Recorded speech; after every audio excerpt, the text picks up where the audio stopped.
texte a été expédié et la déclaration publiée aujourd'hui par la task force La synthèse, c'est que nous ne pouvions pas rester insensibles au Conseil national qui s'est tenu à Bresby, le Conseil national caduc. Vous savez que depuis que la task force s'est levée comme un seul homme, le premier secrétaire sortant et défaillant du UPADES, je cite, j'ai nommé le professeur Patrick Mabiala, a concocté un conseil national, mais un conseil national caduc, mais qui n'a même pas respecté les procédures malgré sa caducité.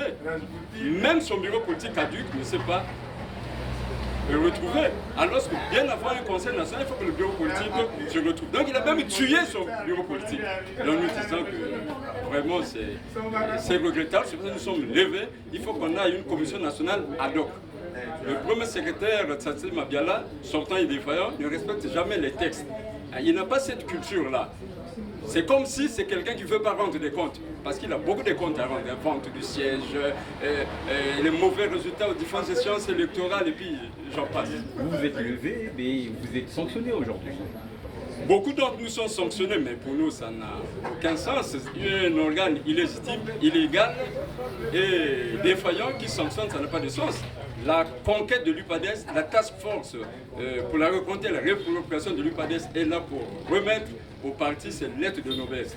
Vous savez que le premier secrétaire sortant, même les symboles du parti, ils ne respectent pas. Les logos ne sont plus les mêmes, même la doctrine. On est parti du socialisme, de la social-démocratie, maintenant il parle de socialisme scientifique. Qu'est-ce que ça veut dire?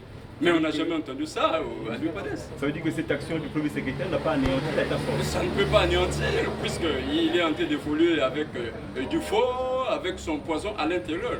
Donc tout ça, c'est la peur de l'engagement, de ce que dans tout le pays, les militants du PADES se sont tellement levés que bon, on appelle ça la fuite en avant.